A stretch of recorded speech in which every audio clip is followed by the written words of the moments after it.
running suck less. Find Torben, Mitch, and Bryce.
Does running leave you looking like this?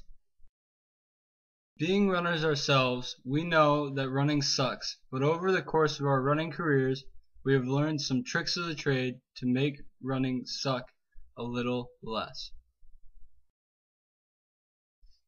Running is a great form of cardiovascular exercise. Our goal is to educate you on the mechanics of running and hate running a little less.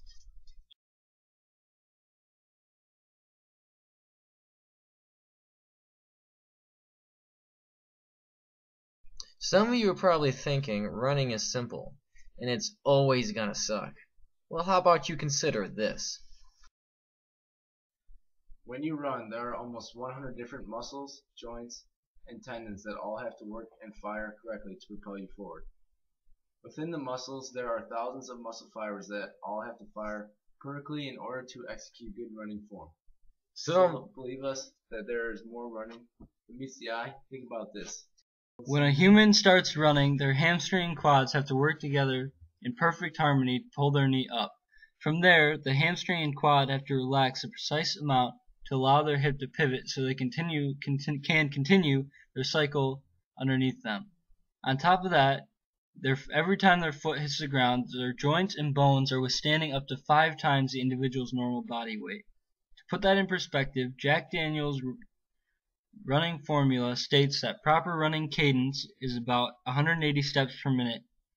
If someone weighs about 150 pounds and runs an 8-minute mile, they are ultimately dropping a 750-pound weight on their leg 1,440 times over the course of that 1 mile.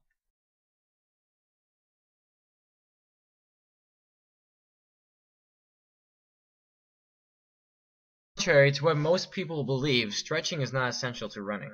All you need to know about the relationship between stretching and running is interesting. You either need to stretch every day after a run, or never stretch after a run. You become susceptible to injury if you stretch some days, but not every day. When running, there are 3 main muscles to stretch: your hamstrings, your quads. The first is the calf stretch. Find a wall, push against the wall. The idea is to try and put your back heel to the ground. This can also slightly bend your knee to stretch upper calf. Next stretch is the quad stretch. To perform this quad stretch, you need to find a wall, push up against the wall, and grab your toes and pull up.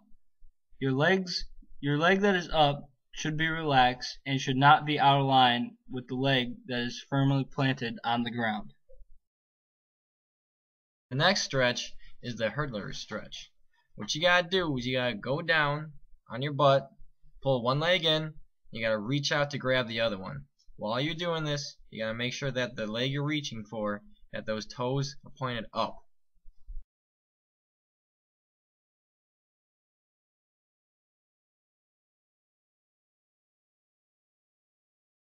When running with efficiency, Your arms should be bent at a 90-degree angle, or somewhat close to it. When you run, you want your arms to go up so that your shoulders form another 90-degree angle, almost like you're going from your eye socket with your hand to your hip pocket. Your hands should not be closed in a tight fist, but slightly open. It is important to land on the ball of your foot. Doing so makes your foot act like a spring to cushion your legs. Although this person is running barefoot, we do not recommend running barefoot, because although as humans we can run barefoot, we are not meant to. We are also not made to run on pavement.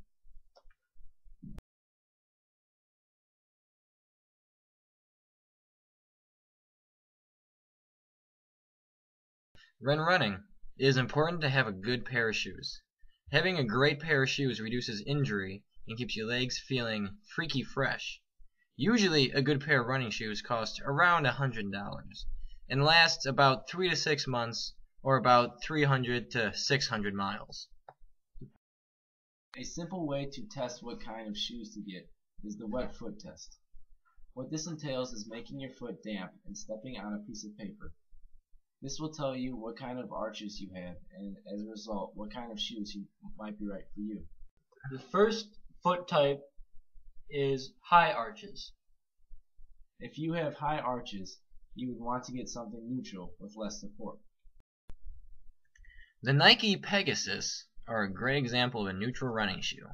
Neutral running shoes are some of the most basic running shoes on the market. For people who do not have flat feet, or for people who slightly supinate, which is almost everyone. Neutral running shoes have almost the same amount of cushion from the heel to the toe of the entire shoe. Next is the stability. An example of a stability shoe are the Brooks Adrenalines. They are worn by a lot of runners and offer support for people who pronate. Stability shoes generally have slightly more cushion in the heel of the shoe than the toe of the shoe. Last is motion control shoes. The Brooks Beasts are a great example of a motion control running shoe. Motion control running shoes are generally very cushioned and are for people who are flat-footed and pronate severely. Motion control running shoes have more cushion throughout the whole shoe.